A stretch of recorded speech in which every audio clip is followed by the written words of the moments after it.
অন্যের সুখ সহ্য করতে না পেরে নিজের জন্য নিজে কষ্ট দাওয়াত দিই। এবার বলেন আওয়াজ দিয়ে, আমাদের হায়াত কি থেমে আছে নাকি চলছে? যেটা স্কুল জীবন চলে আসছে শেষ, আর ফিরতে পারবো? ভর্তি হতে চাইলেও কিন্তু আমাদেরকে ভর্তি করাবে না। হায়াত তো শেষ হচ্ছে, পাচ্ছি কি?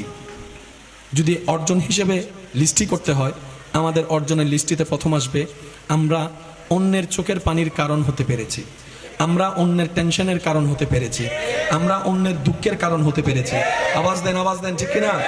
আমরা অন্যের কষ্টের কারণ হয়ে দেখিয়েছি, আমরা অন্যের পথ বন্ধ করে দেখিয়েছি, আমরা অন্যের পানি বন্ধ করে দেখিয়েছি, আমরা অন্যের পাতের ভাত কেড়ে দেখিয়েছি, আমরা অন্যের জীবনের অশান্তির কারণ হয়ে দেখিয়েছি। কথা বলেন ঠিক কিনা?